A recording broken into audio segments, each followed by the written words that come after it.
The village of Chipping Minster had not seen a murder in 43 years. The last one, a matter of a disputed inheritance and a poorly aimed fireplace poker, was still discussed in hushed tones at the Women's Institute, usually just after the minutes were read, and just before the biscuits came out. Murder, in a village like Chipping Minster, was the kind of thing that happened once, was thoroughly examined, and was then filed away into local legend like a pressed flower between the pages of a very old book, which is why, on a grey Thursday morning in early October, when Miss Jane Marple stood at the edge of the churchyard and looked down at the body of Reverend Arthur Pembridge, beloved vicar of St. Cuthbert's for 22 years, chairperson of the annual Harvest Supper Committee, tireless visitor of the sick, igrower of prize-winning sweet peas, she felt not shock, but something considerably more unsettling. Recognition, not of the man. She had known Arthur Pembridge well enough, a tall, soft-spoken figure with kind eyes and an unfortunate tendency to preach slightly too long on Sundays. She recognized something else entirely, something in the position of the body, something in the careful, deliberate stillness of the scene, something that reminded her, with uncomfortable precision, of a case in Much Benham 30 years ago involving a solicitor, a missing will, and a death that every single person in authority had agreed was a tragic accident. It had not been a tragic accident. The constable standing beside her, young, pink-faced, very new, cleared his throat. Heart attack, they're saying. He was found by the sexton just after 6, doctor. Whitmore's already been. Yes, said Miss Marple, not looking away from the body. I expect he has. Terrible business. Still, a man of his age, 71, and the weather's turned cold. The constable seemed to be reassuring himself as much as informing her. These things happen. They do, agreed Miss Marple. They also sometimes appear to happen when they haven't happened at all. The constable blinked. She had already turned away, her eyes moving slowly across the churchyard, the damp grass, the yew tree, the flagstone path leading back to the vestry door, with the patient, methodical attention of a woman reading a document in a language she has spent a lifetime learning to translate. She did not say what she was thinking. Not yet. There were, she had found, considerable advantages to being a small, elderly woman in a lavender cardigan. People said things in front of you. They left things visible. They explained things to you that they would never have explained to a Scotland Yard inspector, simply because they did not believe for a single moment that you were paying attention. Miss Marple was always paying attention. She took one last look at the Reverend Arthur Pembridge, the kindest vicar in 3 counties by unanimous village consensus, and folded her hands over her handbag. The kindest people, she had observed, sometimes kept the most carefully hidden secrets. She wondered what his was. Chapter 1. The Village and its Vicar. Chipping Minster was the sort of English village that appeared, at first and even second glance, to have been assembled specifically to illustrate the word pleasant. It had a green, naturally, as with a duck pond, that the ducks used with democratic enthusiasm regardless of season. It had a post office that doubled as a newsagent and tripled as the unofficial intelligence headquarters of the entire parish. It had a pub, the Crossed Keys, where the ales were good, and the opinions were abundant and freely distributed. It had a Norman church, with a slightly lopsided tower that everyone agreed gave it character, and a vicarage beside it, surrounded by a garden that had been until very recently Arthur Pembridge's greatest pride and most absorbing occupation. Miss Jane Marple had come to Chipping Minster at the invitation of her old friend Clara Bantwick, who had moved there some years previous following the death of her husband, and who had, in Miss Marple's considered opinion, is settled into widowhood with considerably more energy than most people managed in the full vigour of married life. Clara's cottage was on Glebe Lane, 3 minutes' walk from the church and 2 minutes' walk from the post office, which Miss Marple privately considered ideal positioning. She had arrived on a Tuesday, intending to spend a fortnight enjoying Clara's garden, Clara's excellent cook, and the specific pleasure of a village she did not yet know. By Thursday morning, she was looking at a body. This was, she reflected without particular surprise, rather typical of her visits. Chipping Minster's relationship with Reverend Arthur Pembridge had been, by all accounts, one of those rare and fortunate pairings between a clergyman and his parish that produced genuine warmth rather than mere dutiful affection.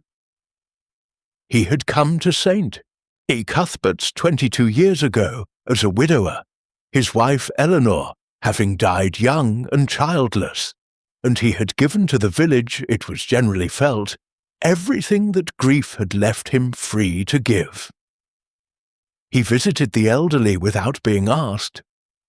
He remembered birthdays. He mediated disputes, the ongoing war between the Collier family and the Hendersons over a shared fence had been quietly resolved by Arthur Pembridge over a pot of tea and a plate of his own shortbread. He ran the youth club with great enthusiasm and moderate success. He grew sweet peas in the vicarage garden and distributed them every June to anyone who admired them and several people who hadn't thought to. Everyone loved Arthur, Clara told Miss Marple over breakfast on the morning of the discovery, her voice thick with genuine grief, and she had known him for 8 years. I don't mean that as a figure of speech.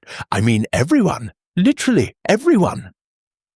How very interesting, said Miss Marple, buttering her toast with care. Clara looked up. You say that as though it means something suspicious. Not at all, dear. It is simply that in my experience, when everyone loves someone, it is sometimes because that person has been very careful about what they allow everyone to see. Clara stared at her. Arthur Pembridge was the most transparent man I have ever met. What you saw was what you got.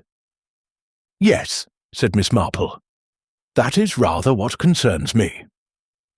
She did not elaborate.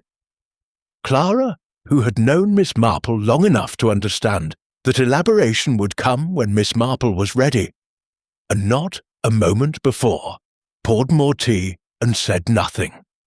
Outside, the October morning was settling into a fine grey drizzle that lent the garden a melancholy beauty. The last dahlias bowing slightly under the weight of moisture. A robin watching proceedings from the top of the garden wall with an air of editorial detachment. Miss Marple looked at the robin and thought about Reverend Pembridge. The facts as she had assembled them from the constable, from Clara's account, and from her own brief observation of the scene were these. Arthur Pembridge had been found at 6:15 that morning by the church sexton, Harold Grout, lying at the foot of the 3 stone steps that descended from the vestry door to the churchyard path. He was on his back. He appeared peaceful.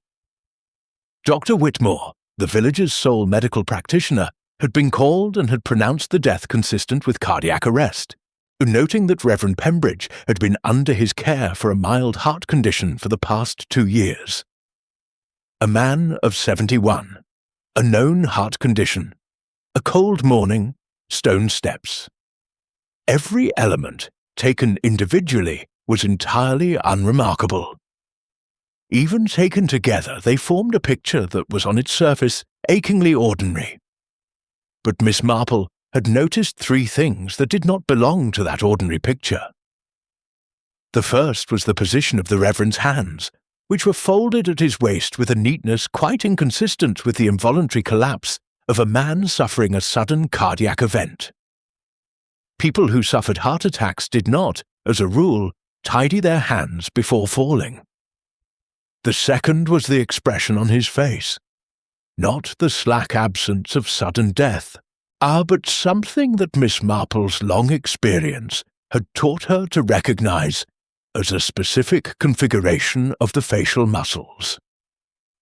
The subtle, locked residue of a realization. The expression of a man who had, in his final moments, understood something. The third was the faint but unmistakable smell she had caught as she stood close to the body. A smell that did not belong in a churchyard on a damp October morning. A smell that was sweet, faintly medicinal, and entirely familiar to anyone who had spent a long life paying attention to things other people considered beneath their notice. She had said nothing about any of these three things to the constable. She had, however, made a small note in the leather-covered notebook she kept in her handbag. Hands folded. Expression, recognition, smell, almonds. "Clara," she said presently, "all tell me about the people closest to the Reverend, his congregation, the ones he saw most often." "Well," Clara began, "there is the churchwarden, George Alcott, pedantic and self-important, but I don't think he has the imagination for anything truly dreadful. His wife Mildred is considerably sharper. She runs the flower rota and rules it like a small empire." Clara paused. "Then there's Patricia Vane, the choir mistress, very musical, very intense. She and Arthur had some sort of disagreement last spring. Nobody quite knows what about, but they were distinctly cool with each other for a month. And then there's young Daniel Rowe. He's been Arthur's curate for about 18 months. Quiet boy, very devout, though I've always thought there was something rather watchful about him. And then, of course, there's Harriet Lode. The name is familiar. It would be. She was a novelist, quite celebrated 30 years ago. 3 or 4 very successful detective stories. She retired to Chipping Minster about 12 years ago. Reclusive, mostly, but Arthur was one of the few people she saw regularly. They had tea together every Thursday, without fail." "Every Thursday," Miss Marple repeated. "Today is Thursday." A silence settled between them, inhabited only by the sound of rain on the window glass and the distant muffled toll of St. Cuthbert's bell. "I think," said Miss Marple, closing her notebook, "that I should very much like to take a walk after breakfast." She picked up her handbag, found her umbrella, and went out into the rain. The rain had softened to a mist by the time Miss Marple reached the lich gate of St. Cuthbert's, that particular English mist that does not quite commit to falling, but hangs in the air with the determined vagueness of an unresolved question. The churchyard was quiet now. The constable had gone. The body had been removed. What remained was the ordinary afternoon of death atmosphere that Miss Marple had encountered enough times to recognize. A space that has been the centre of great human drama, and now sits in the aftermath of it, slightly hollow, slightly altered, like a room after a loud argument. She stood at the vestry steps for a moment, the 3 stone steps, and studied them with unhurried attention. They were worn smooth by decades of feet. There was no railing on the right-hand side. She noted this. She noted also that the steps were damp, had been damp since well before dawn, when that damp steps and an elderly man with a heart condition provided a very tidy explanation for a death. Tidy explanations, in Miss Marple's experience, deserved the most rigorous suspicion. Terrible business, isn't it? She turned. A man was watching her from beneath the yew tree, mid-50s, broad-shouldered, with the careful posture of someone who had once been in the military and had never entirely left it. He wore a wax jacket and held his cap in both hands, turning it slowly, "You must be the sexton," said Miss Marple. "Mr. Grout, isn't it? Harold Grout. Yes." He came closer. He had a plain, honest face, the sort of face that would have been unremarkable in any setting, except that his eyes, which were grey and steady, were looking at her with a directness that suggested he was rather more observant than his manner implied. "You're Miss Marple, staying with Mrs. Bantwick on Glebe Lane. I am. You found him this morning." "I did."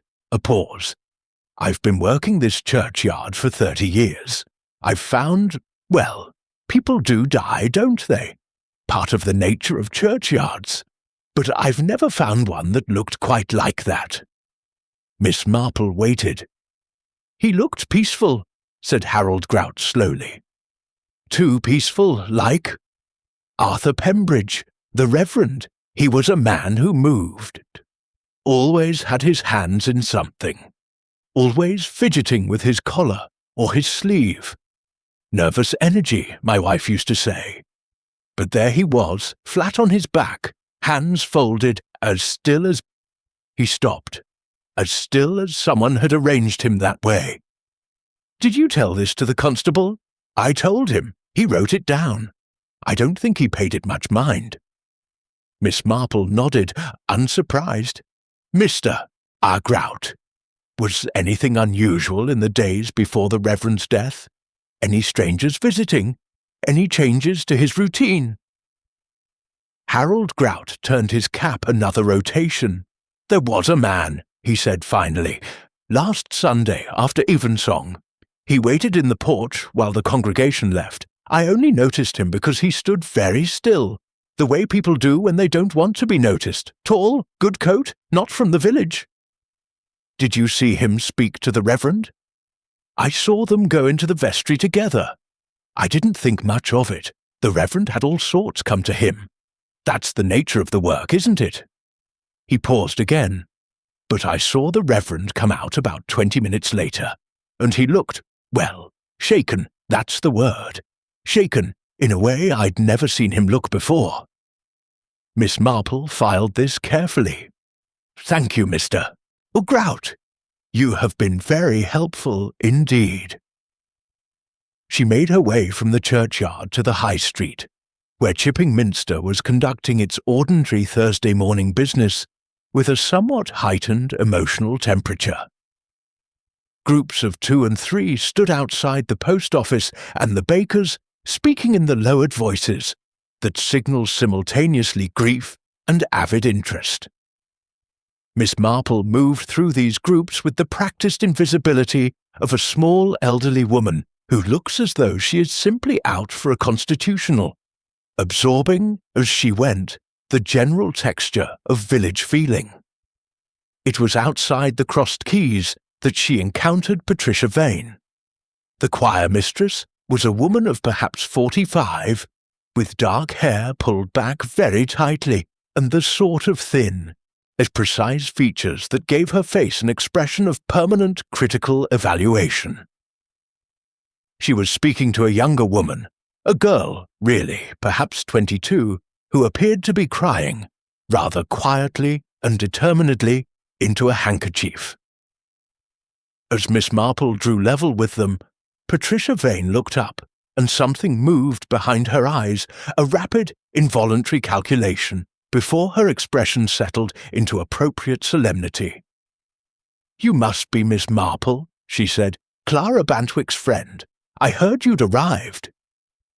"Only on Tuesday," said Miss Marple pleasantly. "Such a dreadful thing to come home to. You were close to the Reverend, I understand?"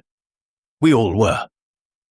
The answer came a fraction too quickly, and was a fraction too general. "He was our vicar." He was at the centre of everything. The young woman with the handkerchief had turned slightly away. Miss Marple addressed her gently. "I don't believe we've met, dear." "This is Sophie Alcott," said Patricia Vane, with the slight edge of someone answering for another person they would rather control the introduction of. "George and Mildred Alcott's daughter. She's been helping with the choir." Sophie Alcott turned back. She had red-rimmed eyes and a very young face, and a look about her of someone who has been crying for reasons more complicated than simple grief. "He was so kind," she said, her voice unsteady. "He was the only person who—" She stopped, pressed her lips together. "He was very kind," she repeated, more carefully. Miss Marple looked at her for a moment. "Yes," she said softly. I'm quite sure he was." She continued on her way, filing Sophie Alcott, and whatever she had almost said, alongside Harold Grout's stranger in the vestry porch. She found Daniel Rowe, the young curate, in the church itself, sitting in a pew near the front with his hands clasped and his eyes fixed on the altar with an expression of such concentrated intensity that Miss Marple hesitated at the door before entering quietly. He did not hear her until she was almost beside him. He startled badly. "I beg your—" "I'm sorry, I was thinking," said Miss Marple. "Don't apologize. Thinking is very valuable. May I sit?" He was young, 26, perhaps 27, with a scholar's pale face and very dark, watchful eyes that Miss Marple had already been warned about.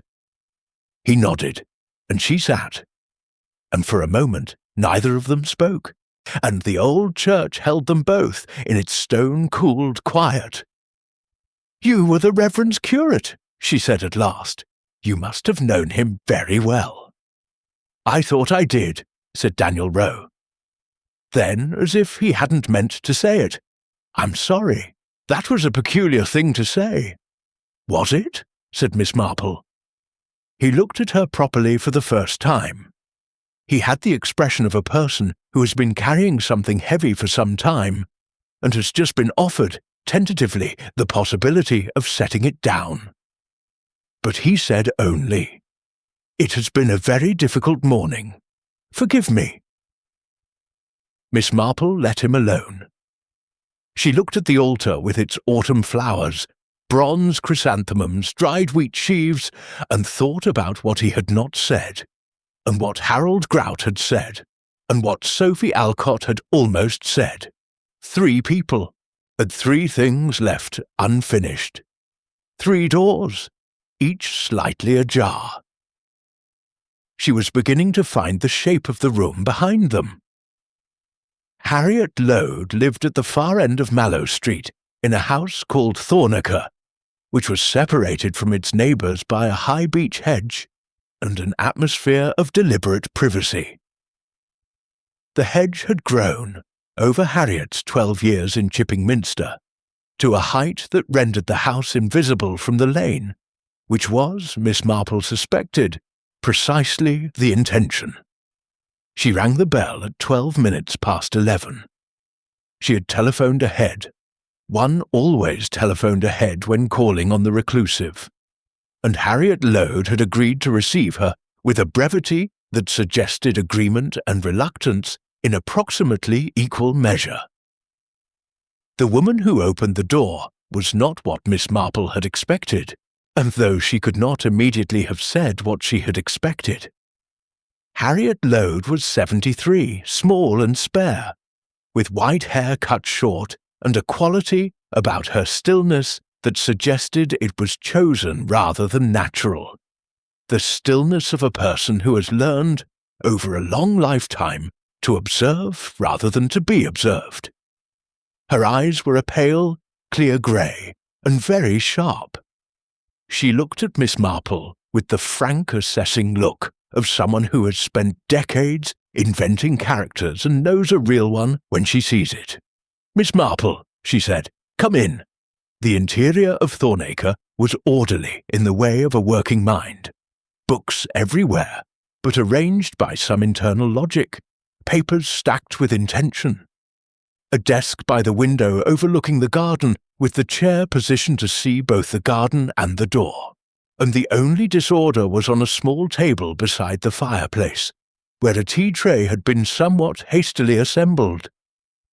And beside it, Miss Marple noticed, a writing case that had been recently closed but not locked, its brass clasp not quite seated. "You'll have tea," said Harriet. It was not quite a question. "Thank you." They sat. The fire was lit, real coal, not gas, which Miss Marple noted as a characteristic detail, and the room smelled pleasantly of coal smoke and old paper, and faintly of the freesias in a small vase on the mantelpiece. "You want to talk about Arthur," said Harriet Lode.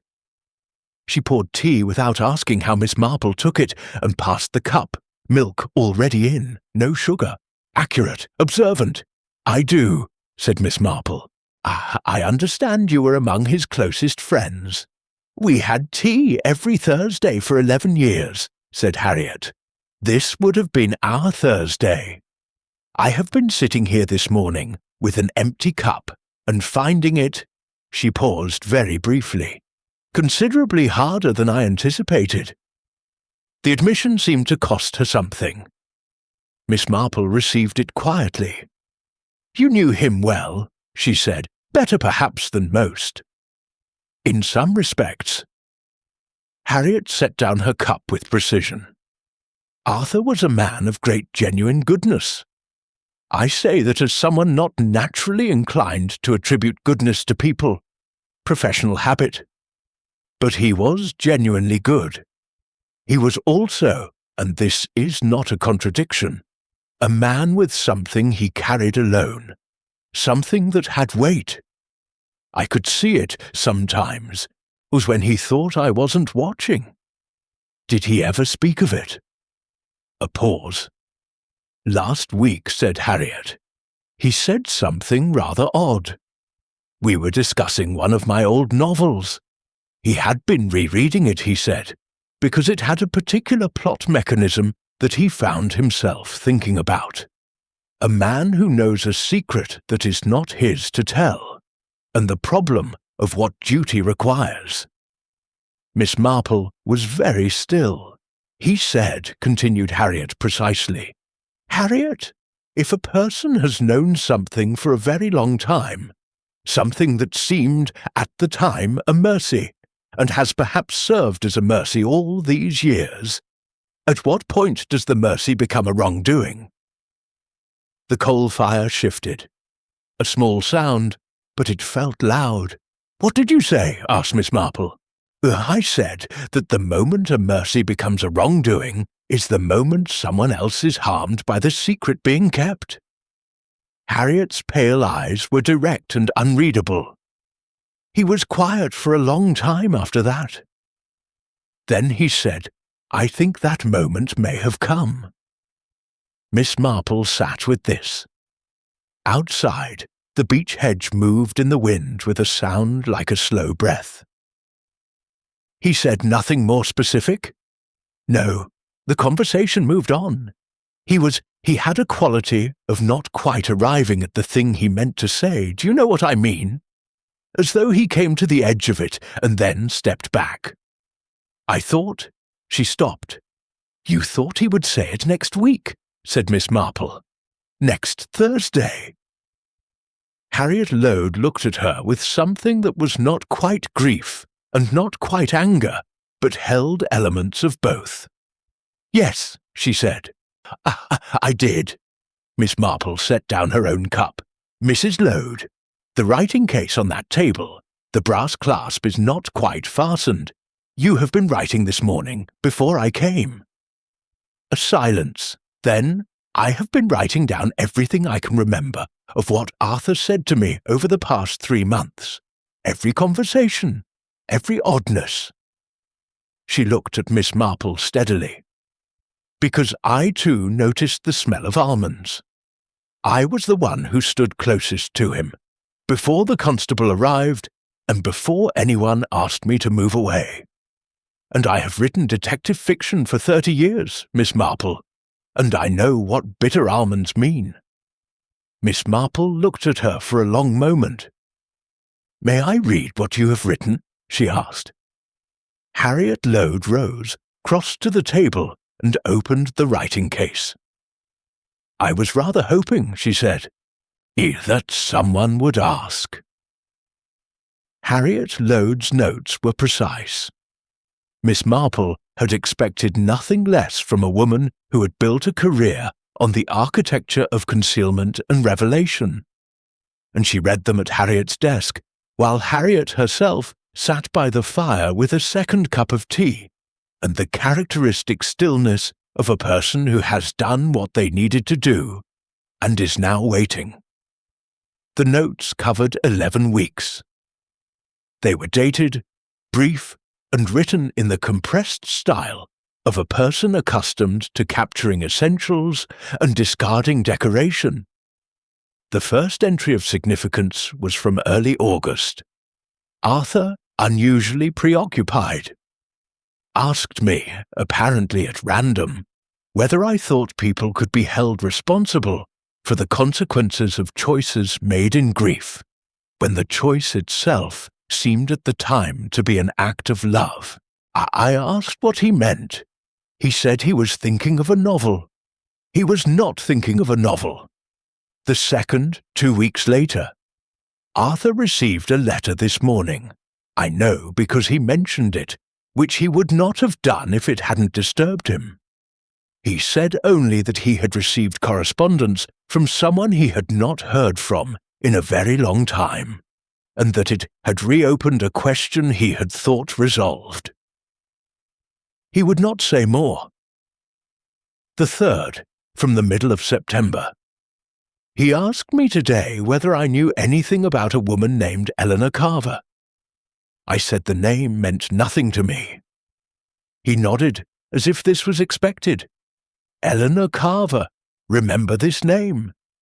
And the fourth, dated just 9 days before Arthur Pembridge's death. He was frightened today. I have known Arthur 11 years, and I have never seen him frightened. But he concealed it admirably. He always does, but I could see it in the way he held his teacup, just slightly too carefully. The way people hold things when their hands are not entirely steady. He said, "Harriet, I have made arrangements. If anything should happen to me, which I don't expect but one should be practical, there is a letter in my desk, the locked drawer, the bottom left. It should go to the bishop. And if the bishop is not available, to someone with the good sense to understand it." He looked at me rather deliberately when he said good sense. Miss Marple looked up from the page. "The locked drawer," she said. "Yes," said Harriet. "Have the police searched the vicarage?" "Constable Briggs and Dr. Whitmore were there this morning, I believe. But if they were looking at it as a heart attack, a natural death, they would not have been searching." Miss Marple folded the notes with care and returned them to Harriet. "Eleanor Carver," she said. "He asked if you knew the name. Do you know it now?" Harriet's expression shifted very slightly. "I made some inquiries this morning. A woman named Eleanor Carver died in Chipping Minster in 1987. She was 24 years old. The inquest recorded an open verdict. The room felt very quiet." "Who attended to the inquest?" asked Miss Marple. "Dr. Halford, the previous doctor, and the presiding clergyman who supported the family through the process." Harriet paused. "Who gave the eulogy? Who, by all accounts, was a tower of strength?" "Reverend Arthur Pembridge," said Miss Marple. "He had only been at St. Cuthbert's 2 years," said Harriet. "He was 31.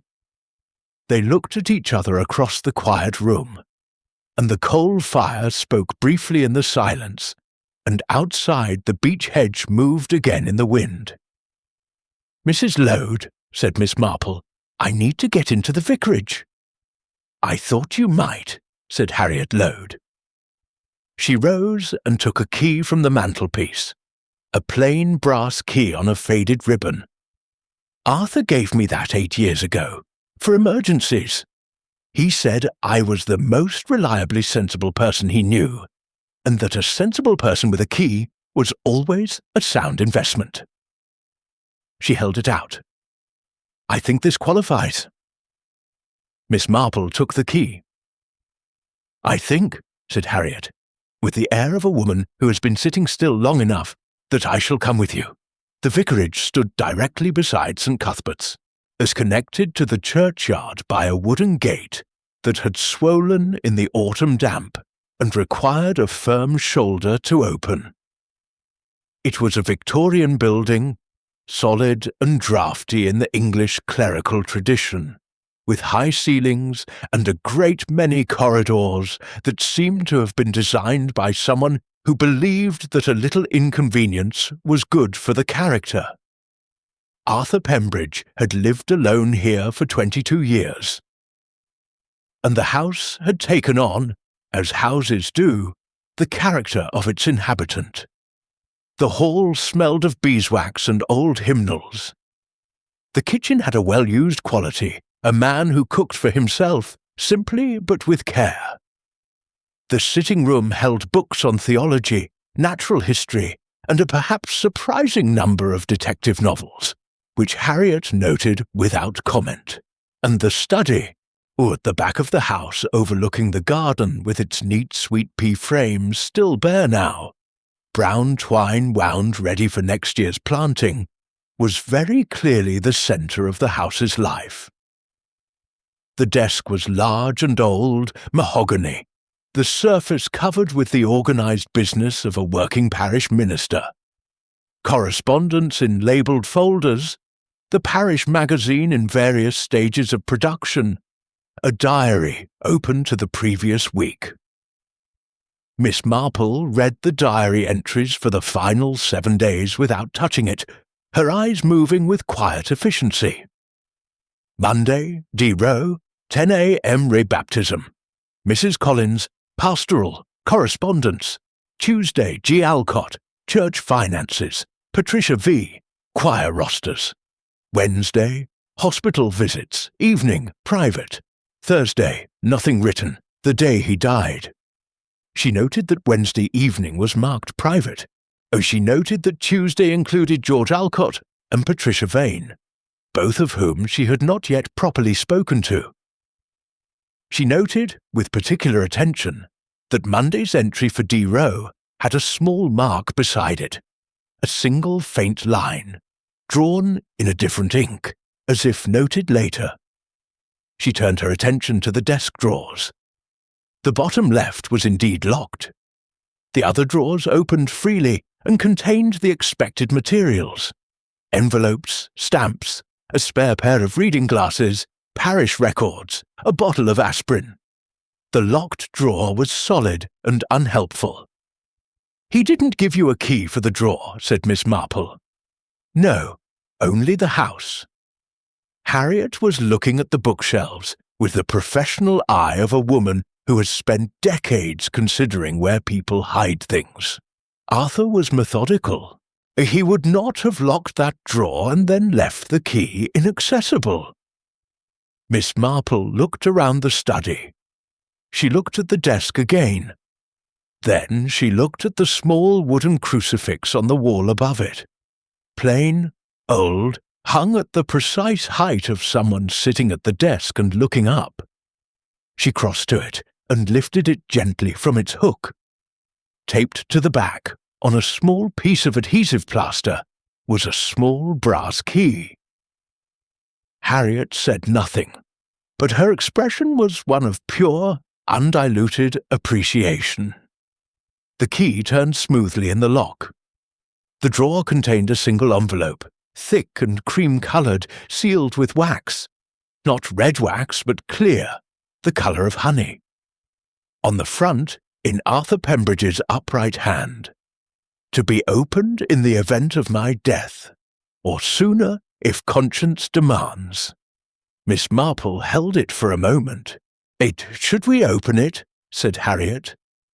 "He said it should go to the bishop," said Miss Marple, "but he also said, to someone with the good sense to understand it." She looked at Harriet.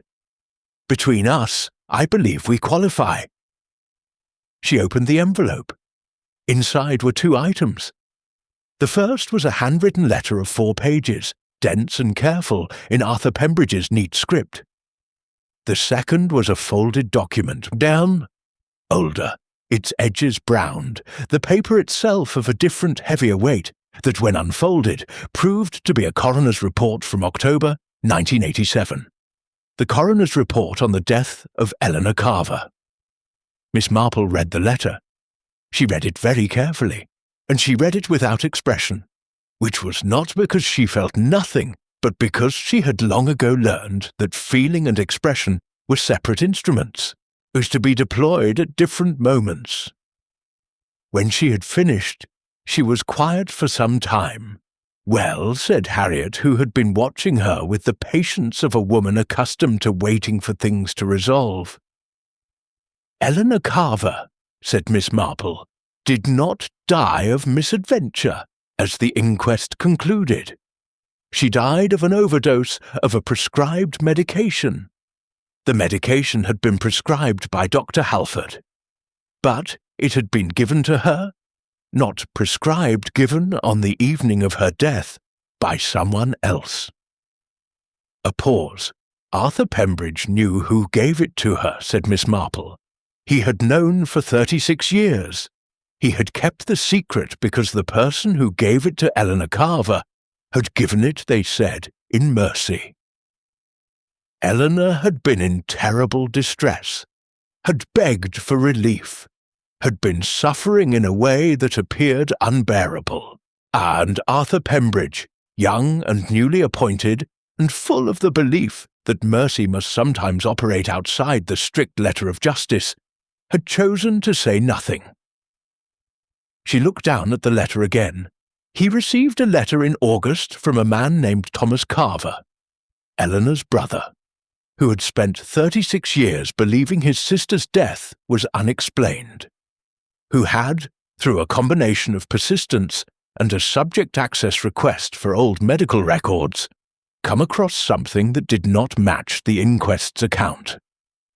Thomas Carver was asking questions, and his questions, Arthur Pembridge knew, would lead eventually to the truth. And the truth, said Harriet Lode, with the precision of a woman who writes this kind of story, would destroy someone. It would, said Miss Marple. The question is whether that someone destroyed Arthur Pembridge first. She folded the letter and held it. The garden outside the window was very still in the pale October light. The sweet pea frames stood brown and bare and patient, waiting for next year's planting that Arthur Pembridge would not see. We need to know, said Miss Marple, who else knew what Arthur Pembridge knew. George Alcott ran the hardware shop on the High Street, a sensible business for a man who had a very high opinion of practical matters and a correspondingly low opinion of anything he could not measure, fix, or file. He was 62, stocky, with a florid face, and a manner that managed to be simultaneously important and aggrieved, as though he perpetually felt that the world was not giving him quite the credit he deserved. Miss Marple found him in the shop at 2:30, doing what appeared to be furious stock-taking, but was more probably displacement activity of the kind people engage in when they don't know what else to do with the fact that something dreadful has happened. He greeted her with the slightly distracted warmth of a man performing courtesy on automatic. Miss Marple, terrible day, terrible business. What can I do for you? Nothing at all, said Miss Marple pleasantly. I'm simply browsing. I find I'm always in need of something in a hardware shop, though I rarely know what until I see it. This was the right approach. George Alcott visibly settled. Hardware shops were his domain. Someone browsing in his domain was reassuringly ordinary. The Reverend's death must have come as a great shock, said Miss Marple, examining a row of cabinet hinges with apparent interest. As church warden, you would have worked very closely with him. 20 years, said Alcott, with a proprietary sadness. I was warden before he came, of course. I was already well established, but we worked very well together. I handled the practical side of things, finance, maintenance, that sort of work. Arthur was the spiritual dimension. He said spiritual dimension in the tone of a man who personally finds the spiritual dimension somewhat impractical, but concedes its organisational necessity. The finances of a parish can be quite complex, said Miss Marple. They can. Something moved in George Alcott's expression, a brief, watchful tightening that he covered quickly with a sigh. Arthur was very trusting. A great virtue in a clergyman, I'm sure. It is perhaps not always the most practical quality in a financial administrator. Meaning, a pause. He picked up a screwdriver and set it down again. I wouldn't speak ill of the dead. Arthur Pembridge was a good man. But there were some questions last year. About the Restoration Fund. Nothing improper, he added quickly, too quickly. Simply a question of how the accounts were structured. It was resolved. By whom? By Arthur, ultimately. He reviewed everything and was satisfied. Alcott's jaw was set at a slight angle that suggested satisfaction had come at some cost to someone. I provided all the documentation he required. Miss Marple replaced the cabinet hinge she had been holding. Mr. Alcott, you met with the Reverend on Tuesday, the day before he died. Was the meeting about the finances? He stared at her. How did you... The diary. Yes. We discussed some outstanding matters related to the harvest supper accounts. A pause. And some other matters. What sort of other matters? The silence that followed was of the specifically uncomfortable kind that attaches to questions that have already been partially answered by the discomfort of not answering them. George Alcott set down the screwdriver he had picked up again. He asked me, he said carefully, about a bequest left to the church in 1987 by the family of a young woman who died that year. His voice had become very even and controlled. I told him that all bequests from that period were properly recorded and accounted for. He thanked me and said he was sure that was the case. And was it? Perfectly.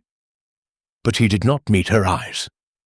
Miss Marple thanked him and left, as she found Mildred Alcott in the church, arranging fresh chrysanthemums with the focused competence of a woman for whom flower arrangements are not a hobby, but a form of moral expression. Mildred was 10 years younger than her husband, and in every observable respect his superior, sharper, faster, with eyes that took in the world at a rate suggesting she was perpetually compiling a mental dossier. She looked up at Miss Marple without surprise. "I thought you'd come," she said. "Clara Bantwick's friend who notices things. George mentioned you'd been in the shop." She went on arranging flowers. "Sit down if you like, though the pews are cold." Miss Marple sat. "Mrs. Alcott, your husband mentioned a bequest from 1987, from the Carver family." Mildred's hands didn't pause in their work. But a slight colour rose in her neck, or just above the collar of her coat. He had no business mentioning that. He mentioned it carefully, but he mentioned it. A silence. Mildred set down a chrysanthemum with excessive precision. Eleanor Carver's parents left £5,000 to the church. Arthur, Reverend Pembridge, handled the administration of it. It was used for the restoration of the east window. She finally looked at Miss Marple directly. Eleanor Carver was a troubled young woman. Her death was a tragedy. The family wished to memorialize her, that is all. Did you know Eleanor Carver? Slightly. She was young. She had difficulties. A pause. She had been involved with someone in the village. It ended badly. Who was she involved with? Mildred Alcott looked at the east window, the restored east window, its medieval colours glowing even in the dull October light, blues and golds and a deep ecclesiastical red. She looked at it for a long moment. That, she said finally, is a question you should ask Daniel Rowe's mother, if you can find her. She moved away from the village years ago. She picked up her chrysanthemums again.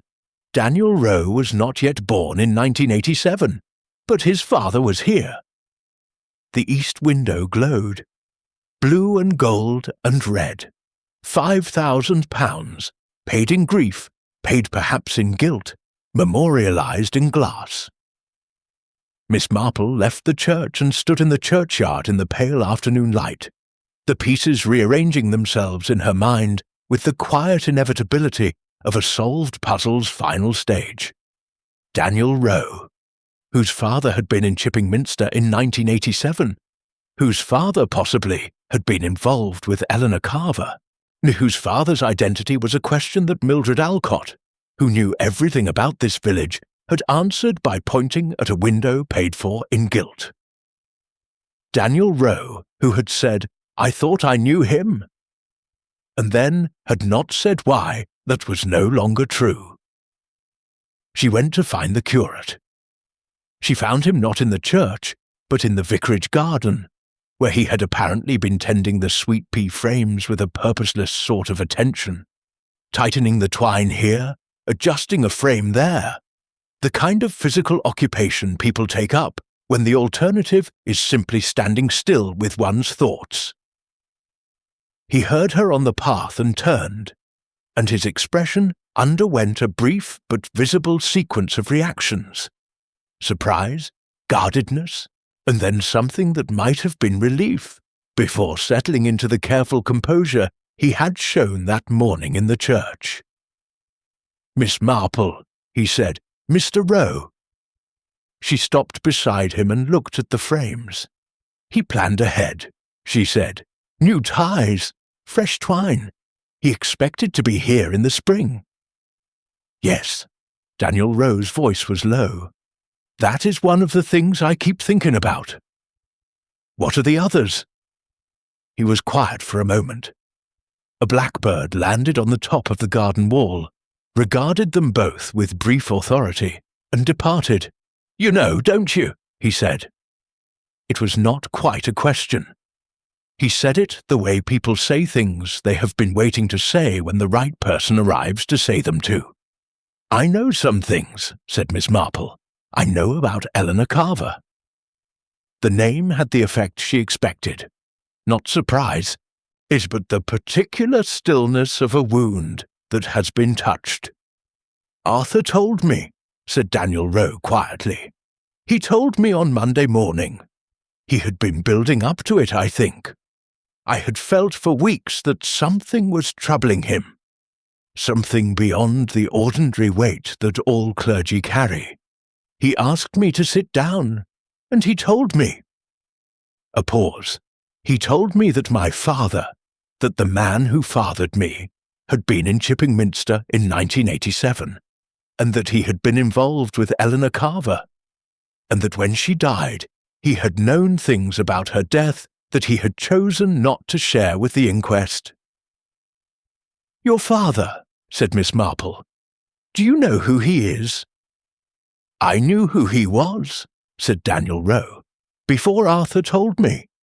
I had always known, in the sense that my mother told me his name before she left Chipping Minster.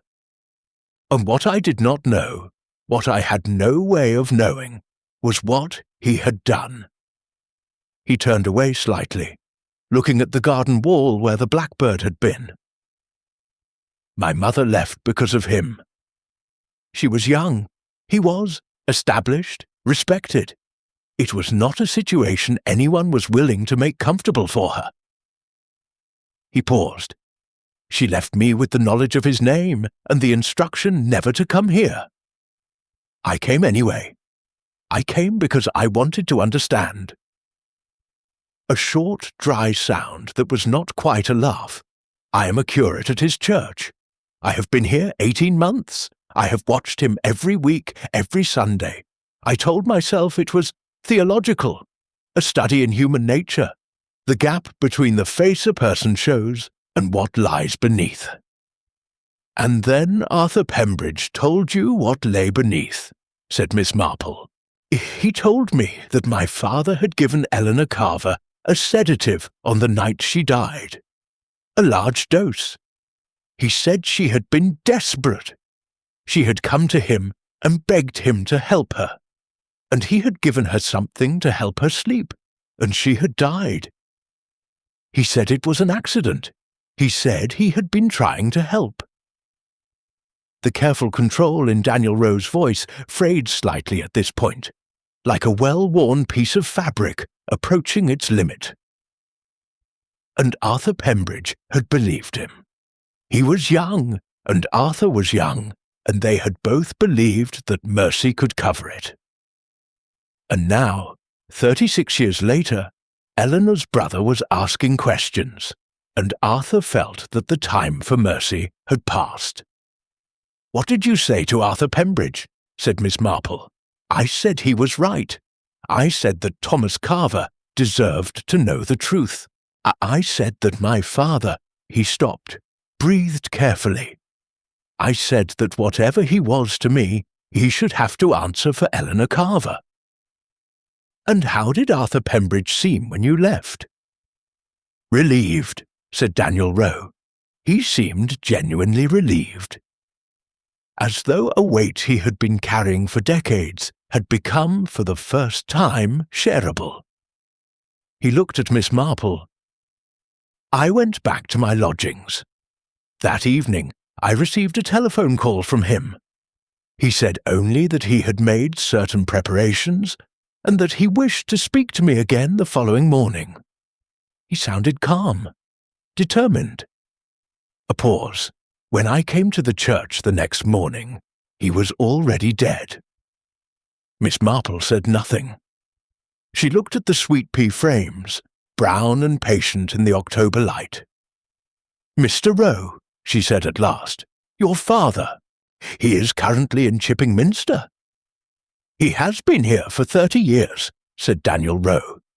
"He is a highly respected member of this community. He is considered, by everyone who knows him, to be a man of exceptional kindness." A pause. The weight in his voice was not anger. It was something older and heavier than anger. He was Arthur Pembridge's closest colleague. Miss Marple looked at him. "George Alcott," she said. "No," said Daniel Rowe. And he told her. There remained one thread that Miss Marple had not yet pulled, and threads of that kind had a way of becoming significant, precisely because they had been left alone the longest. Patricia Vane, the choir mistress, had quarrelled with Arthur Pembridge in the spring.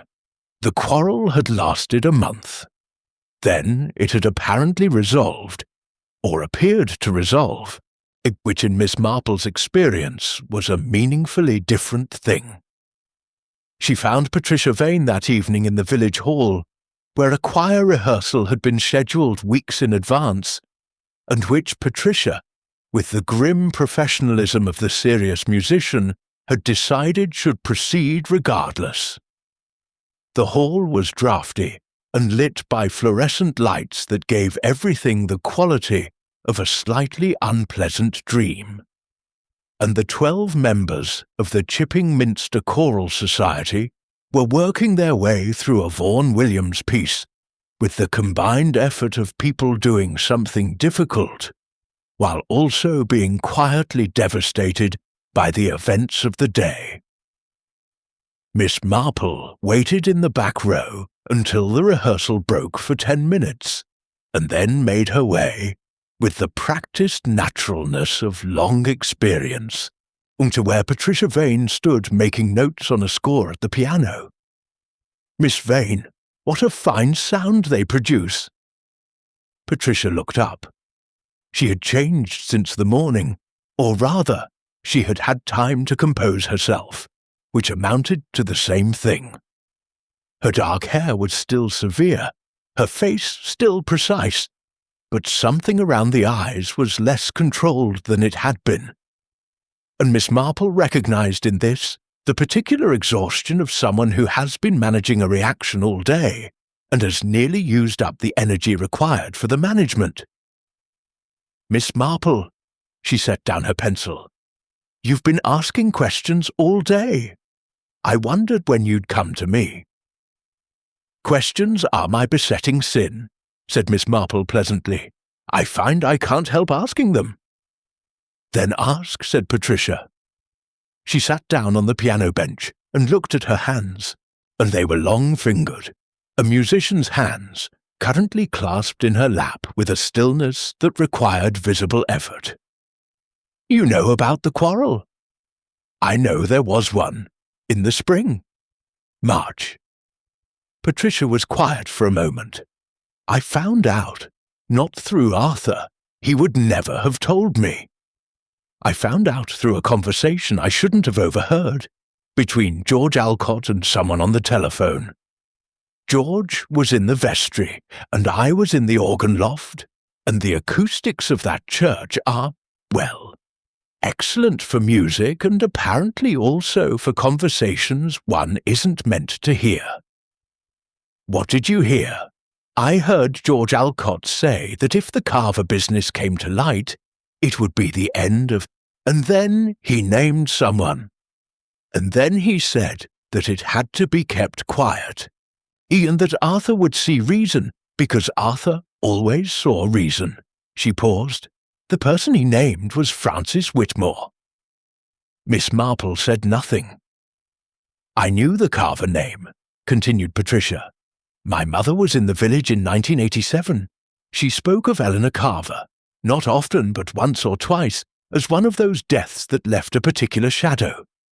A young woman, alone, troubled, and then suddenly gone. I never connected it to Francis Whitmore. Nobody did. He was new to the village that year, and he is charming. He is very charming, and charming men in new places carry very little suspicion." Her voice was precise, but not without emotion. "When I went to Arthur, I was furious. I demanded to know what he knew and what he had kept quiet, and why." "And what did he say?" "He was honest with me. More honest than I had expected. More honest, I think, than he had been in 30 years. He told me about Eleanor Carver, and what Francis had given her, and what he, Arthur, had known. He told me he had been waiting, that he had always meant to say something, that the time had never been right, that mercy had seemed the more important thing." She stopped. "I told him that mercy for the living at the expense of the truth for the dead was not mercy at all. It was convenience." A pause. We didn't speak for a month. And then he came to me in April and said he had made a decision, that he had been in contact with a solicitor, that he was going to put the truth in writing and see that it reached the appropriate people. She looked down at her hands again. "We were friends again after that. Not as we had been. Something was different, because I knew, and knowing changes things. But we were friends." Her voice dropped. "He was a genuinely good man who made a young man's error and then spent a lifetime unable to find the right moment to correct it. That is a tragedy. It is not an excuse, but it is a tragedy." Miss Marple was quiet. "Miss Vane," she said gently, "did you tell anyone else what you had overheard? Anyone at all?" Patricia was still for a moment.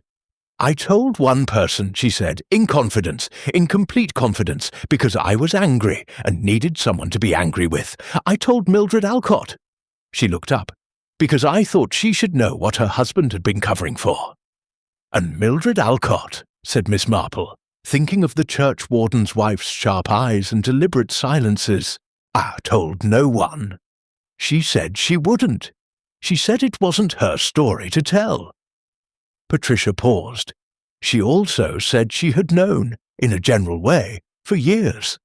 She said George was a fool who had made himself complicit in something he didn't fully understand, because Francis Whitmore had been his friend when George was new to the wardenship and desperate to be taken seriously. She said she had been trying to manage the situation quietly for a long time. A dry note in her voice. Mildred Alcott's definition of managing a situation is considerably more active than most people's. Miss Marple thought of Mildred at the church that afternoon, deliberately pointing her toward Daniel Rowe's mother. Deliberately, Miss Marple now saw, providing a thread that would lead her toward Whitmore, while appearing to lead her somewhere else entirely. If Mildred Alcott had decided in her own way that the time for management had passed. She had simply chosen to let Miss Marple be the instrument of that decision. "Thank you, Miss Vane," said Miss Marple. "You have been very helpful. And I am sorry about Arthur Pembridge." Patricia looked at the piano keys. "He loved music," she said. "He sat in the front pew every Sunday and sang the hymns with more enthusiasm than ability, and never once seemed embarrassed by the gap between the two." A small, involuntary smile. "That is a quality I have always found very admirable." Miss Marple left the village hall and walked back through the quiet streets of Chipping Minster toward Clara's cottage, the pieces fully assembled now, the shape of the thing complete and clear and inevitable, the way a finished puzzle looks obvious the moment the last piece slides home. The name Daniel Rowe gave her was not George Alcott. It was Dr. Francis Whitmore, the village doctor, the man who had certified Arthur Pembridge's death as a heart attack, the man who had been first on the scene, ahead of the constable, ahead of almost everyone, the man who had, 36 years ago, been a young medical partner in the practice of Dr. Halford, new to the village, newly qualified, in possession of a medical bag and a supply of sedatives, and an entanglement with a troubled young woman named Eleanor Carver that had ended in her death. Miss Marple walked back to Clara Bantwick's cottage at a pace that Clara, watching from the kitchen window, described afterward as purposeful, and which was Clara's way of saying she had rarely seen someone of 78 move quite so fast. She sat down, declined Clara's immediate offer of tea, and said, "Clara, Dr. Whitmore, how long has he been the village doctor?" "Oh, 30 years at least. He took over from old Dr. Halford when Halford retired." "And his reputation? Impeccable, absolutely impeccable. Everyone adores him. He sits on every committee, the hospital board, the hospice charity, the medical ethics panel at the county level." Clara frowned. "Why?" "And he had a heart condition medication prescribed to Reverend Pembridge? Yes, something for, I can't remember the name. Something to do with the rhythm of the heart. Arthur mentioned it once. He was fairly blasé about it, said Whitmore had it well in hand." Miss Marple was quiet for a moment, and the smell of almonds. Bitter almonds. Not always almonds in the literal sense.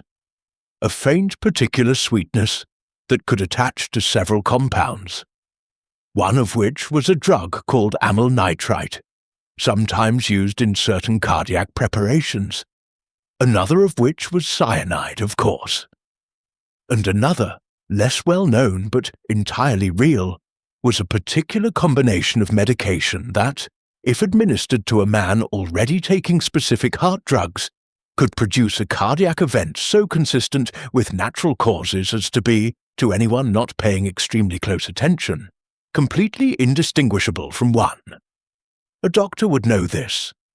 A doctor who had been treating the patient for 2 years, who had himself prescribed the medication in question, who knew the precise dosage and the precise interaction. A doctor like this would have the knowledge of the access and if he feared the truth about Eleanor Carver was about to emerge, the motive. She thought of the stranger Harold Grout had seen in the vestry porch on Sunday evening. Tall, good coat, not from the village, Thomas Carver, Eleanor's brother, whose questions had arrived in August and had apparently intensified, who had come perhaps to confront the vicar directly, who had perhaps also made other inquiries, asked other questions, asked them perhaps in places that had eventually reached the ears of Francis Whitmore. "Clara," said Miss Marple, "I need you to telephone Inspector Craig at the county constabulary. Not the local station, the county. His number is in my address book, which I will fetch from my room. I need you to ask him, as a matter of some urgency, to come to Chipping Minster today." Clara stared at her. "Oh, Jane, you're saying it wasn't a heart attack." "I am saying," said Miss Marple, "that it was a heart attack caused by someone who understood very precisely how to cause one while appearing to have caused nothing at all." She went upstairs for her address book. Inspector Harold Craig was a man of 60 who had encountered Miss Marple twice before, on both occasions in circumstances that had required him subsequently to revise his initial assessment of the word elderly. He arrived in Chipping Minster at 5 that afternoon, listened to Miss Marple for 45 minutes, read the letter from the locked drawer, read Harriet Lode's notes, and then sat for a moment in Clara Bantwick's sitting room with the expression of a man rearranging a significant amount of mental furniture. "You have, of course," he said, "no direct evidence. Nothing that would stand in a court as it is." "No," said Miss Marple. "The toxicology will take 10 days. If there is something to find, we'll find it. But Whitmore knows that too, and he's had since this morning to consider his position." "Yes," said Miss Marple. "We need him to say something." "We do," said Miss Marple, "which is why I would like you to arrange for me to speak with him this evening, informally, at the vicarage." She paused. "With you in the next room?" Craig looked at her steadily. "You're proposing to get a confession." "I'm proposing to have a conversation," said Miss Marple. "What happens during a conversation is sometimes surprising, even to the people having it." Francis Whitmore came to the vicarage at 7 that evening in response to a message conveyed through Clara Bantwick that Miss Marple had found something in Arthur Pembridge's desk that she believed the doctor should see, in his capacity as next of kin administrator, pending the arrival of any formal executor. It was a plausible enough message. And Dr. Whitmore, who had spent the day calibrating exactly what was known and what was suspected, came. He was a handsome man, which Miss Marple had noted earlier and filed under relevant, because the kindness people perceive in a face is often partly a response to its handsomeness. And Whitmore had been trading on that perception for 30 years. He had silver hair and very clear eyes, and a manner of composed, benevolent attention that had served him extremely well in a lifetime of situations that required people to trust him. He sat in Arthur Pembridge's study, in Arthur Pembridge's chair, which was, Miss Marple felt, a detail of some psychological significance. "You've been very thorough," he said, looking around. "Finding the key above the crucifix, that's very perceptive." "Arthur was a methodical man," said Miss Marple. She was sitting across the desk from him. Inspector Craig was in the hall. He left everything very clearly arranged. "Yes." Whitmore folded his hands very neatly. "The letter, I assume, was detailed." "Extremely." A silence. "Then you know," he said, not a question, "about Eleanor Carver, about what you gave her, about what Arthur Pembridge knew and kept quiet for 36 years. She looked at him steadily. "And about Thomas Carver's letter." Another silence, longer this time. "Eleanor was in terrible distress," said Whitmore. His voice was very even. It was the voice of a man who has had a long time to construct his account of himself. "She had come to me, not as a patient informally. She was desperate. She couldn't sleep. She was frightened.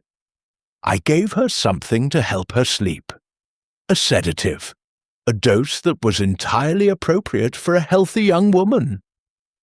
"But she was also taking something else," said Miss Marple. A pause. "I didn't know that. I didn't know she had been given something earlier that day by her own GP. The combination was—" He stopped. "Fatal," said Miss Marple. "Accidental," said Whitmore. "It was an accident. I have lived with it for 36 years, and it was an accident." "Perhaps," said Miss Marple. "But you didn't report it as an accident. You reported nothing. You allowed an inquest to conclude an open verdict when you held information material to that verdict. And when Arthur Pembridge, 36 years later, decided that the time for silence had passed, you decided something else entirely." The room was very quiet. "What did you use?" she asked. It was a gentle question. The gentleness of it seemed to unsettle him more than sharpness would have. "In the vestry on Wednesday evening. What was it?" He looked at her. His composed, handsome face held for the first time an expression that was not managed. It was very tired. "He asked me to come," he said. "He telephoned on Wednesday afternoon and asked me to come to the vestry that evening. He said he wished to speak to me about Eleanor Carver, and he said he had made arrangements. There was a letter, and that he felt he owed me the courtesy of speaking to me before those arrangements were set in motion." He paused. He was kind. He was, even then, trying to be kind. "And you brought something with you. I am a doctor. I carry certain things." A long silence. It was quick. He wouldn't have suffered. "How very merciful," said Miss Marple. And the weight she placed on that word was very precise and very cold. He flinched. "He trusted you," she said. "He trusted you enough to warn you. He trusted you enough to give you the chance to speak first, to come forward, to do the thing he had spent 36 years waiting for someone to do. And you killed him for it. I couldn't—" He stopped, started again. Thomas Carver was going to the police. Arthur was going to the bishop. In everything I had built, my practice, my reputation, the work I have done, which is real, which has helped real people, all of it would have been destroyed by a mistake I made at 29 years old. "It was not a mistake that killed Eleanor Carver," said Miss Marple, "and it was not a mistake that killed Arthur Pembridge." The hall door opened, and Inspector Craig came in. The day before the trap was laid, Miss Marple did something she had found, over the course of a long and eventful life, to be consistently underestimated as an investigative technique. She went to church. St. Cuthbert's held a Sunday morning service regardless of the circumstances of its incumbent, and in the temporary absence of a permanent vicar, the bishop had arranged for a locum, a Reverend Bartholomew Holt, a vigorous man of 50 with a tendency to inspirational emphasis, to conduct the 10 o'clock service. The congregation was larger than usual. This was not, Miss Marple reflected, any particular commentary on Reverend Holt's appeal. It was simply the English response to dramatic local events, which was to attend the institution most closely associated with them, and take comfort in the familiar rituals of standing, sitting, and singing, which at least had the virtue of being things one knew how to do properly. She sat in the third pew from the front, on the left, where she could see faces rather than backs of heads. Francis Whitmore sat 4 rows behind her, on the right. She had seen him come in, a little late, which was unlike him, she gathered. He was a man of punctual habit. He looked composed.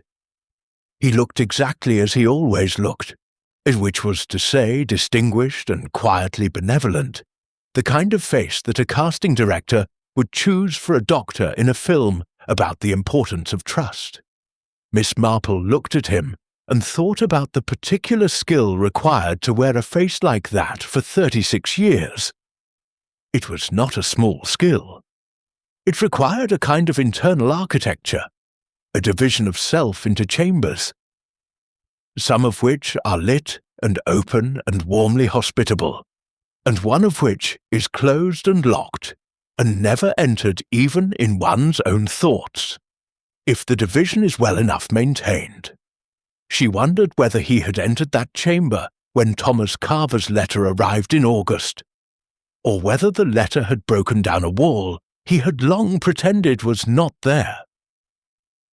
Daniel Rowe sat at the end of her own pew, on the aisle, and he had the stillness of a person conserving energy for what comes next.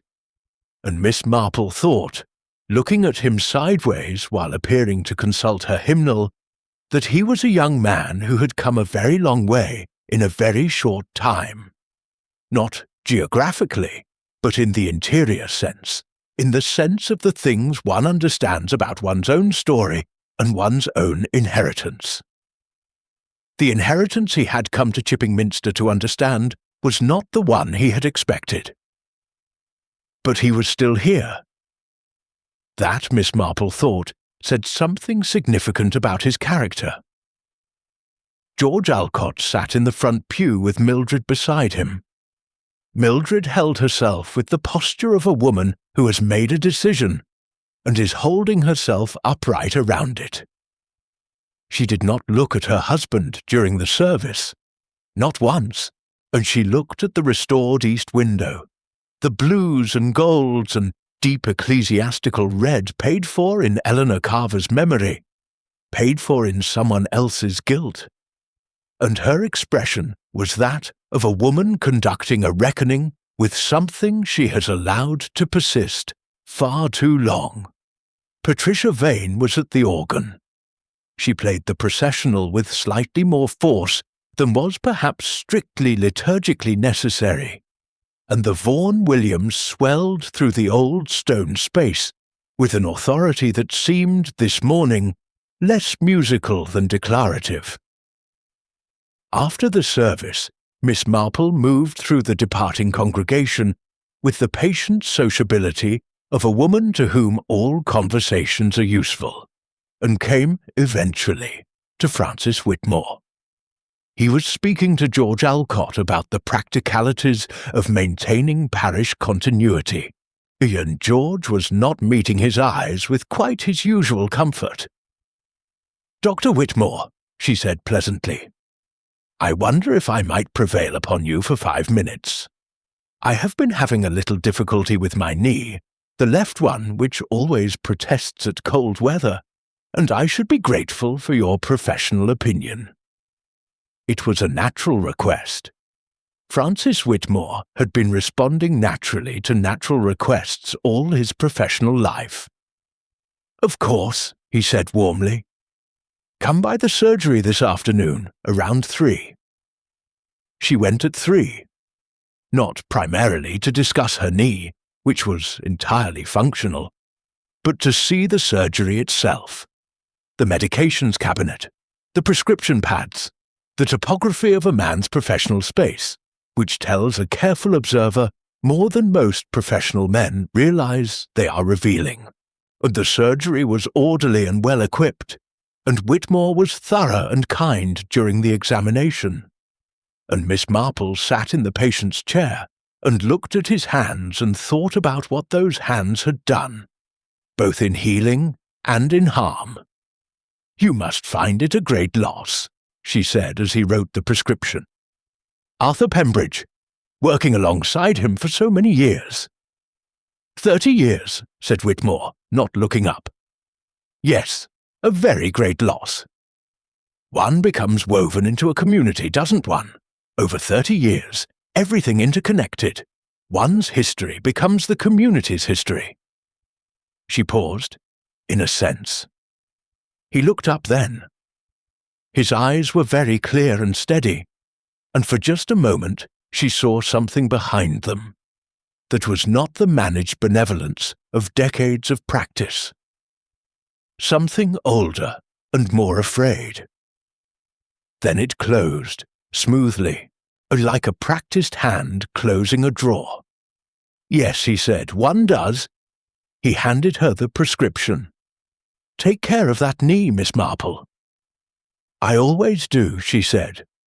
"I have found at my age that it is very important to be careful about foundations. If the foundations are not sound, everything built on top of them becomes unreliable." She met his eyes for one moment. Then she thanked him and left. Walking back along the high street in the failing Sunday light, she thought he understood precisely what she had meant. The closing of the door had demonstrated that. And a man who understands and closes the door and keeps walking, that man is not careless. He is watchful. He is intelligent.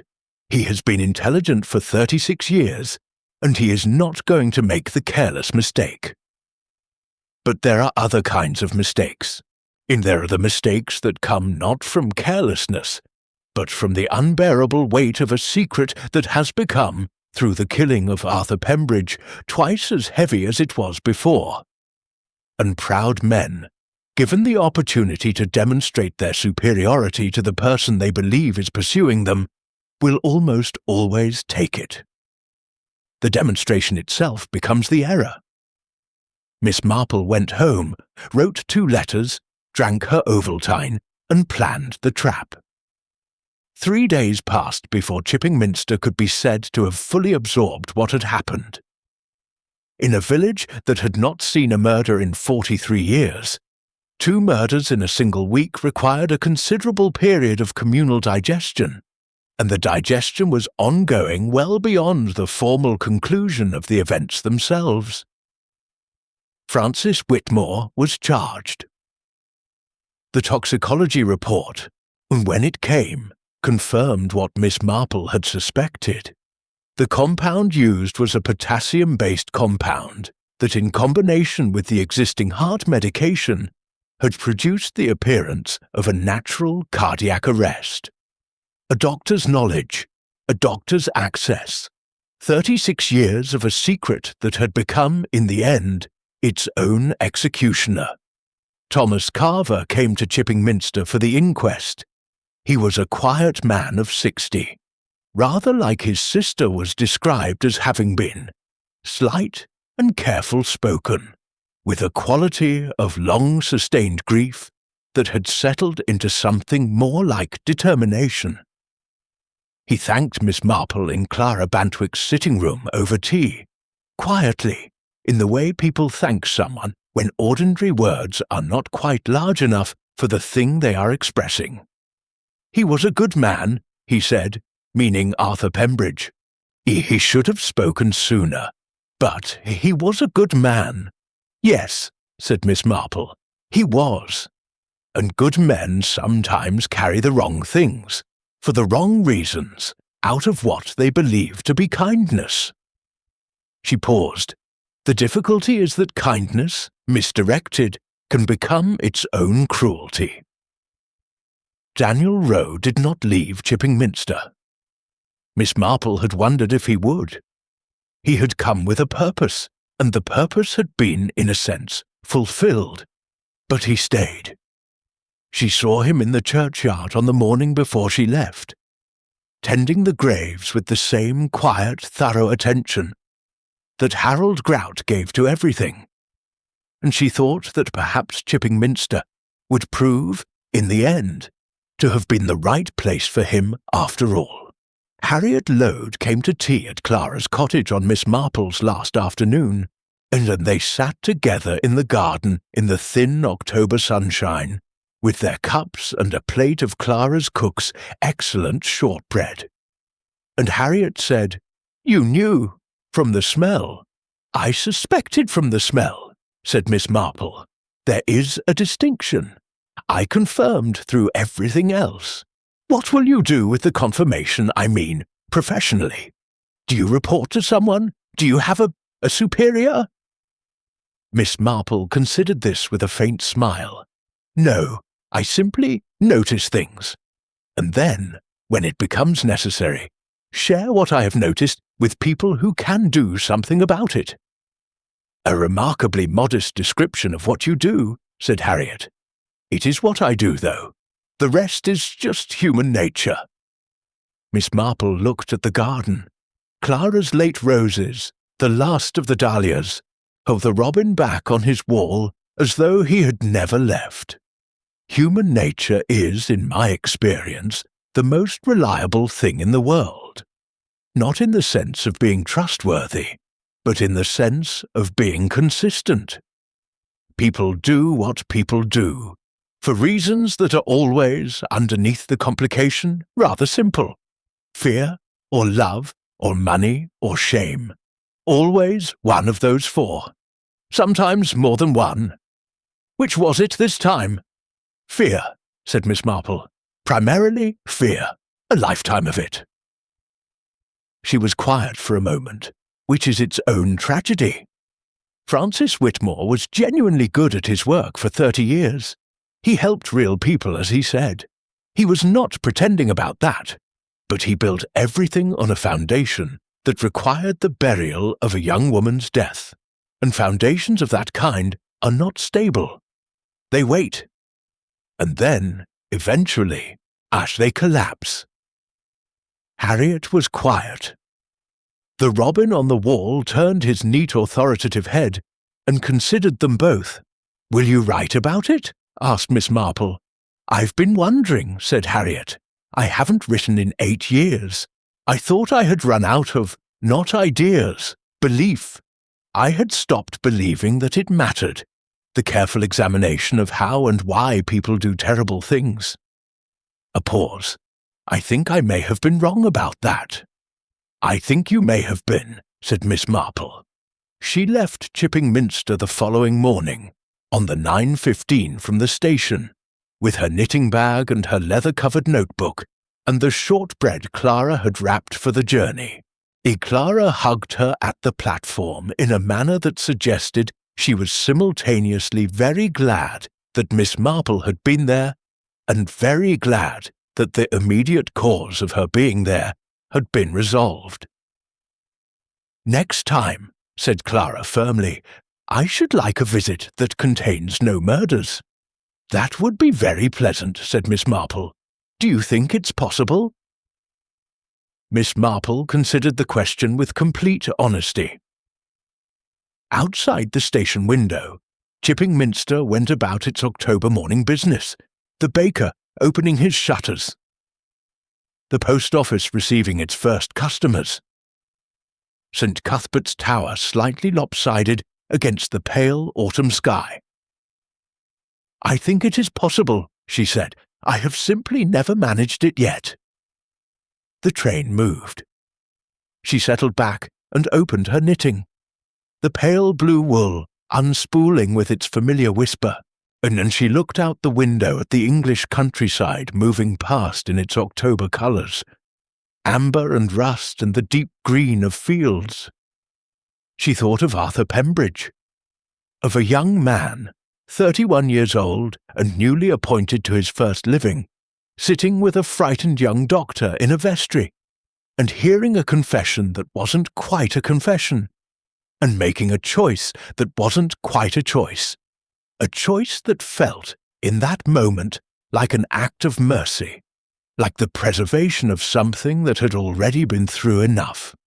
She thought of Eleanor Carver, 24 years old, troubled, as young people are sometimes troubled, by things that seem insurmountable, and had anyone with the right knowledge been present to say so, survivable.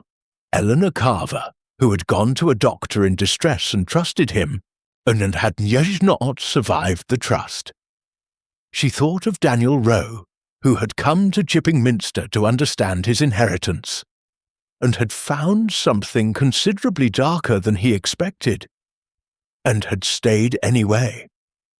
which was perhaps the most hopeful thing she had encountered in the whole course of the business.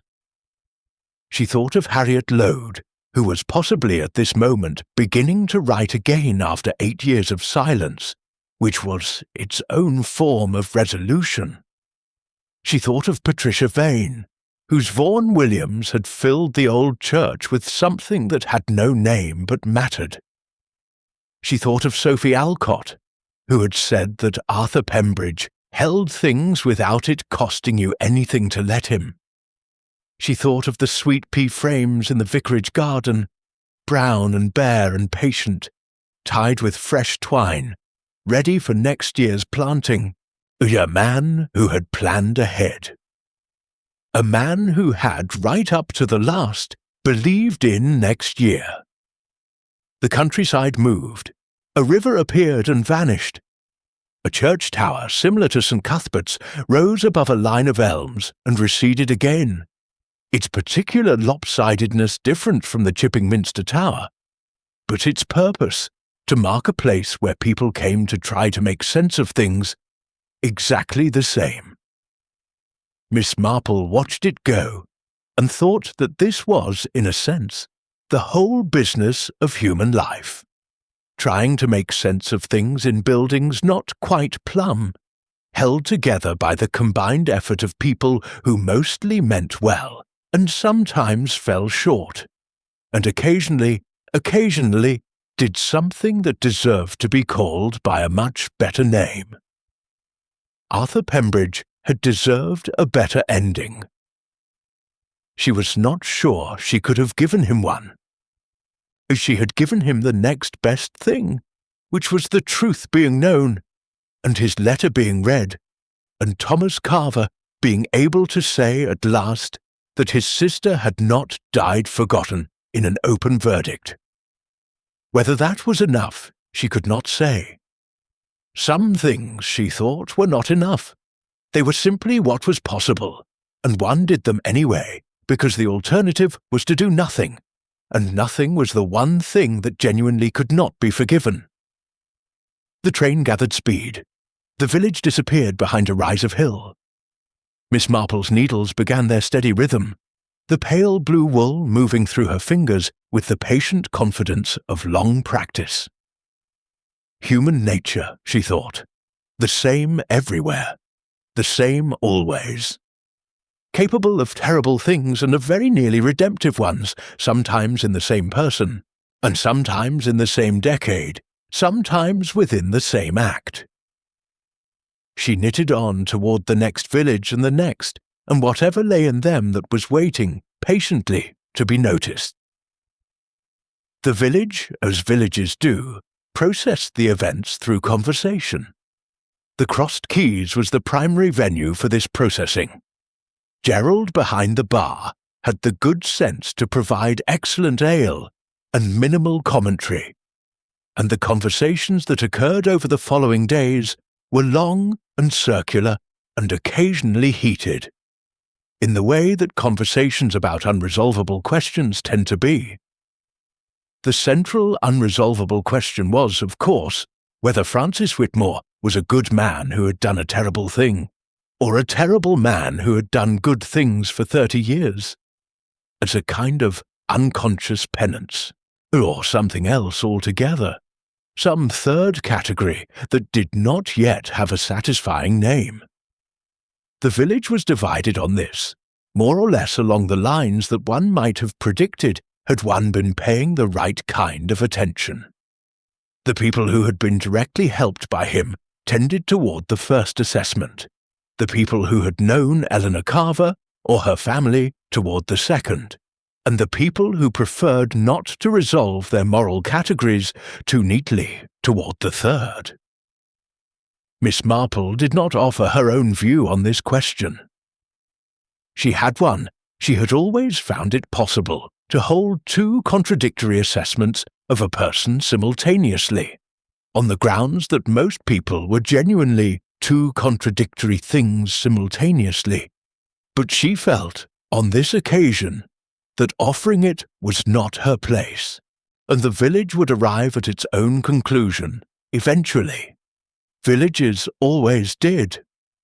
What interested her more, in those final days, was the question of what happened to the people who remained. George Alcott submitted his resignation as churchwarden the day after Whitmore's arrest. He had known, or suspected, for years. He had not acted on the knowledge or the suspicion because Francis Whitmore was his friend, and because he had persuaded himself that what had happened to Eleanor Carver was a tragedy, not a crime, and that exposing it would serve no one. He was not wrong that it had been a tragedy. He had simply been wrong about the rest of it. His resignation was accepted without comment, which Miss Marple suspected was its own form of verdict. Mildred Alcott did not resign from anything. She continued to run the flower rota with the same calm authority, and continued to sit in the front pew at Sunday services, and continued, as far as Miss Marple could observe, to conduct herself with the competence and steadiness that had always characterized her. Whether she also continued to live with George was a question that Miss Marple felt was not hers to ask. Though she noticed, on her last morning in Chipping Minster, that Mildred's car was parked outside the cottage alone, and George's was not. Patricia Vane gave a memorial concert for Arthur Pembridge 3 weeks after his death. Miss Marple was not there for it, having returned to St. Mary Mead by then, but Clara wrote to describe it. The Vaughan Williams, inevitably, and a Bach cantata, and at the end, very simply, the hymn that Arthur had loved best, was sung by the choir he had attended every Sunday for 22 years, with more enthusiasm than ability, and never once apologized for. The village, Clara wrote, sang it with him, or rather, with the memory of him, which in a village like Chipping Minster is very nearly the same thing. Thomas Carver came to the memorial concert. He sat at the back and did not speak to anyone, and left quietly before the refreshments. Miss Marple heard this from Clara and thought about it for some time. She thought about Eleanor Carver, who had been 24 years old and troubled and alone, and who had come to a young doctor in distress, and been given something that killed her. She thought about whether Thomas Carver's 36 years of not knowing had been more or less painful than the knowing would have been. She did not arrive at an answer, as some questions she had long ago accepted were not answerable. They were simply questions one carried, the way Eleanor's death had been carried, and Arthur Pembridge's knowledge had been carried, and all the other weights that people accumulate through the simple fact of living in proximity to other people and caring what happens to them. She thought, too, about the letter in the locked drawer, about Arthur Pembridge at 31, choosing mercy over truth and spending 40 years discovering what that choice cost, about how it was possible to be a genuinely good person and make a genuinely wrong choice, and carry that choice so long that it becomes part of the structure of you, part of the way you understand yourself, and then have to face the moment when the structure gives way.